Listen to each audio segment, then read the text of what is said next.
Hola a todos chicas, aquí Distel61 estoy comentando y estamos en una nueva serie que tenía pensado hacer hace bastante tiempo. Es de un juego que no jugué, lo dejé ahí, lo compré, lo descargué y lo tenía pensado subirlo en la serie, pero por falta de tiempo estos últimos me lo compré en las rebajas de invierno, este juego, y no sé, me llamó la atención porque es del creador de Stanley Parable, que a mí Stanley Parable me gustó mucho. También tengo pensado a lo mejor subirlo, no lo sé, no me lo llegué a pasar, lo tengo a la mitad más o menos, sí que no sé.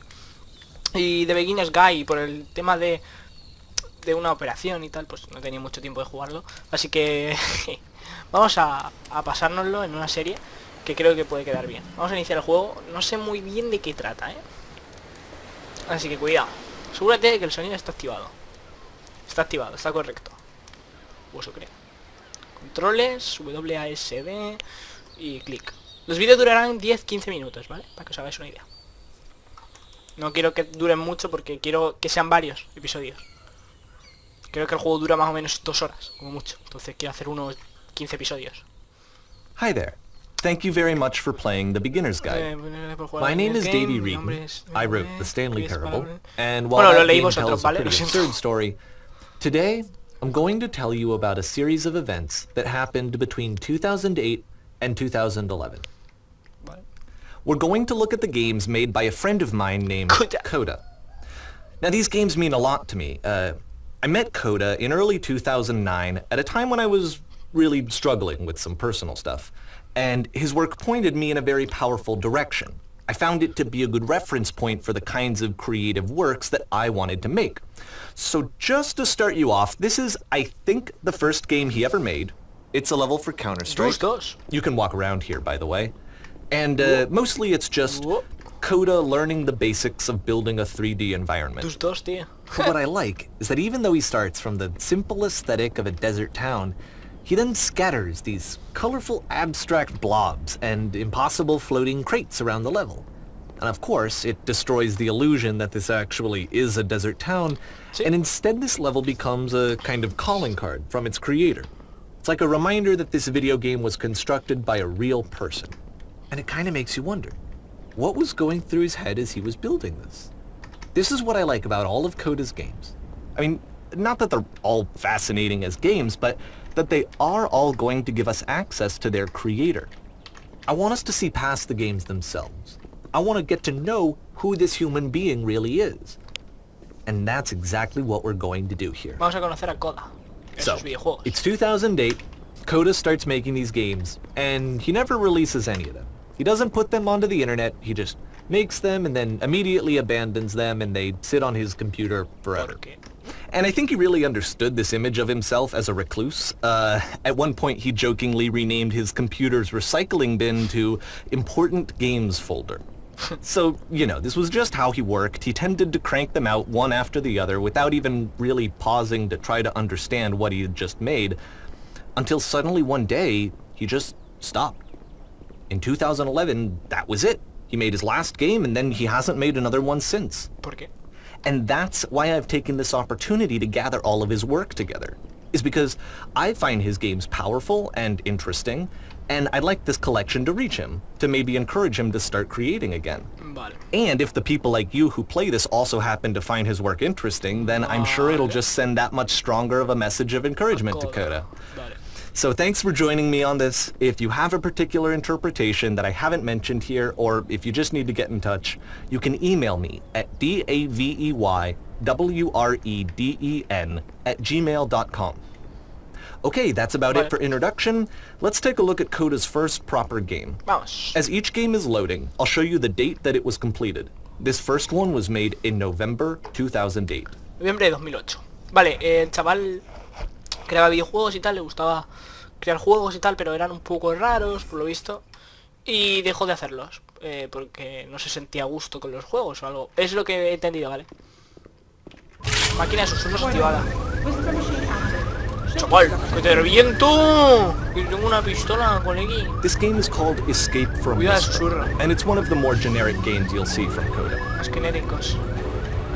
¿Qué hago? Ah, vale. ¡Ja! Soy ciego. Oh, brum, brum, brum, brum. No, por el fuego no. Oye, pero me sigue alguien. ¡Wow! No suena ni nada, ¡Wow! 10 de 10 hecho,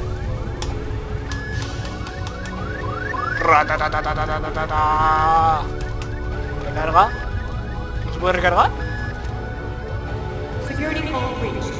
Hostile alien life forms inbound. It kinda looks like this game was abandoned mid-development. For instance, you have this gun, which you'd think would indicate that there are supposed to be monsters or enemies somewhere. But then clearly there are no enemies anywhere. No. You can't even reload the gun when you run out of bullets. But ultimately we don't really know. Maybe Coda thought that actually it was complete the way that it is. And I think that we should talk about his games for what they are, rather than for what they're not. Enemy force neutralized. Begin shield evacuation. Vamos. I love how you can see the bottom of the universe from this room.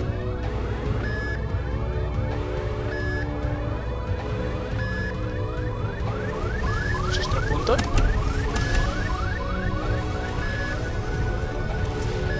Wow, laberinto. Apparently this space station has a labyrinth on Madre mía, Sure, I don't know. There's really no reason for it that I've ever been able to discern, so in the interest of time, I'm just gonna skip you on past it. Vale. Or, if you'd really like to solve the labyrinth, you're welcome to do that too. No. Muchas gracias, pero no. Okay, this is the part that's interesting. Vale, The game has this narrative about the whisper machine, and how it has to be turned off, and then you get to the engine room. Hey, you there, in the engine room. You could save us all. That beam is powering the whisper machine. We could disrupt it by introducing a great enough heat signature. If your body could stop the beam. It's so much to ask, but for all of our lives, would you do it? Could you give yourself?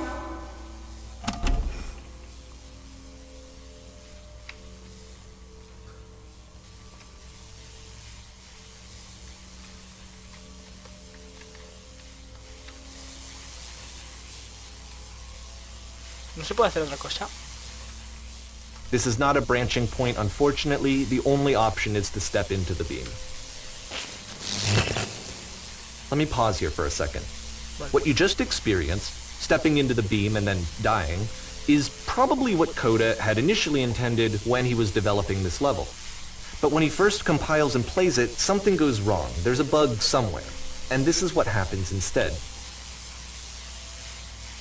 O sea, esto es como que lo ha remasterizado o algo de eso, porque dice que hay un fallo y que se ha cambiado. What? LOL. Muy buenas. The beam causes you to start floating. And this is an important moment for him. Because yes, this is technically a glitch, but Coda identifies something human about it. Like how small it makes you feel in the face of this larger chaotic system. Or this floating could be the afterlife, a peaceful place, juxtaposed against all of the hysteria that you've just had to traverse. I don't even know. I have no idea what he was thinking, but what's clear is that after making this, something lodges itself in his brain. He wants to do more of these really weird and experimental designs. So he stops work on this and moves on to a stream of tiny little games that go in all sorts of directions. Let's go ahead and take a look at the first game he made after leaving this one behind. Vale.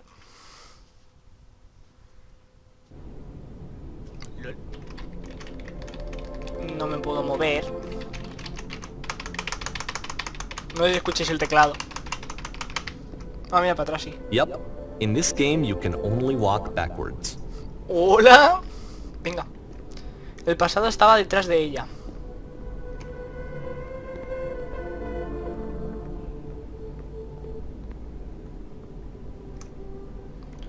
So it's a short and relatively minimalist experiment combining motion and narrative. It is less advanced than the previous game, but actually it seems to be more focused, more complete. Coda's trying to give it a unique voice rather than simply basing it on a pre-existing trope. ¿Por qué el futuro no deja de cambiar?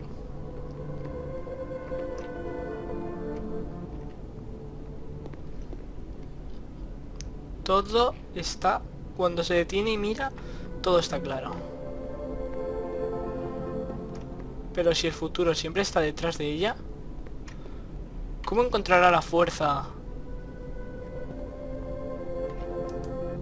para enfrentarse a él? It's a short little thought, it says what it wants to say, and then it ends. Didn't need anything more than that. Which to me is why it works, because it gets out quick. Pues no tiene ningún sentido. Okay, next one. Saberla. Futuro. Futuro estaba detrás de ella, no lo podía ver.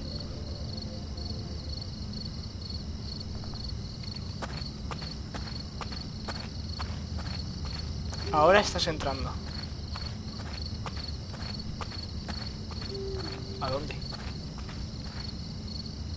And that's it.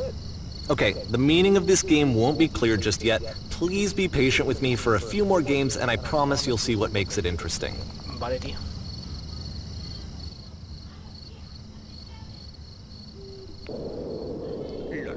Oftentimes Coda would put bizarre titles like this one at the start of his games. Madre mía, ¿qué es esto? I wish I'd known him at the time that he was making these early games. He would really only talk to me about his work as he was making it. Once he stopped work on a game, like, that was it. It was dead to him. And I don't agree with that at all, but what are you gonna do? I know it's tempting, but there's actually nothing over here. Sorry. Vale. ¿Cómo me conoce, pero hay que buscar las cositas, porque puede hacer un easter egg o algo, o sea... No pierdes nada. Después de este nivel vamos a cortar, ¿vale? El juego está interesante. Vamos. Brum, brum, brum, brum, brum, brum. Y como que voy muy lento, ¿no? Once you've been slowed to an absolute crawl, the door at the top of the stairs opens. So why, if Coda's not showing these games to anyone, why bother opening the door at all? Well, to show you, I'm modifying the game here so that when you press enter, it'll bring you back up to full speed so you can enter the door for yourself. Vale, ya.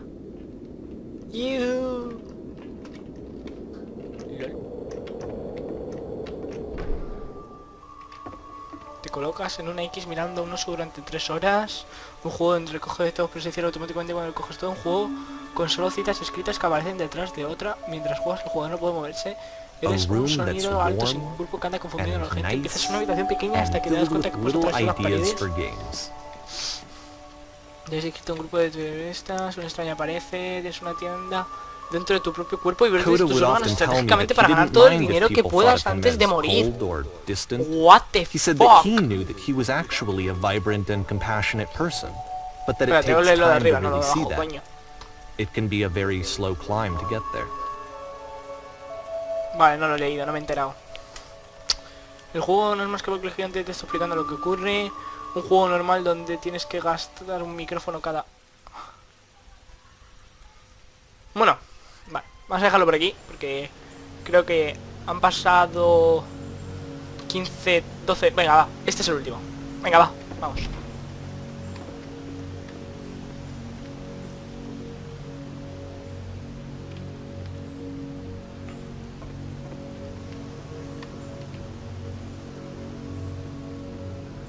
Well, this is new for Coda. It's an actual puzzle. Go ahead and see if you can solve it.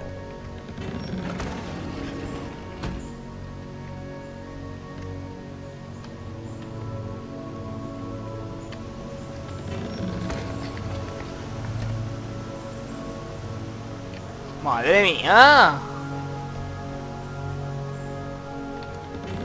Don't forget that solution, because we're going to see this puzzle again soon. We're gonna see it a lot. Este acertijo era muy fácil, ¿no? Bueno, todo no sé. A lo mejor me podía haber quedado encerrado, ¿no? Me la he jugado un poco. Bueno.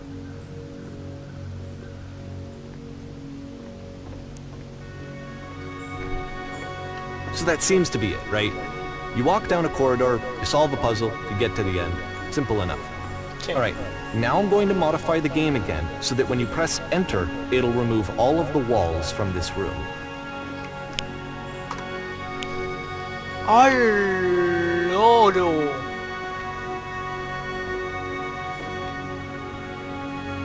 How about that? There was more to it than we had any way of knowing. I actually find it funny that this game comes after the Stairs game, since they essentially convey the opposite idea. So, in the Stairs game, a dull exterior concealed a rich interior. And then, in this level, a dull interior hides this fantastic outer world. Either way, I think that the point is the same, is that most of the time you don't get to know what you're missing, or even that you're missing anything. That's not your role as a player. So if your role here is not to understand, then what is it? Sí. Bueno, chicos, lo vamos a dejar por aquí porque creo que hemos pasado hasta los 15 minutos. Espero que os haya gustado. Like y favoritos para la segunda parte. Y nos vemos en la próxima. Adiós.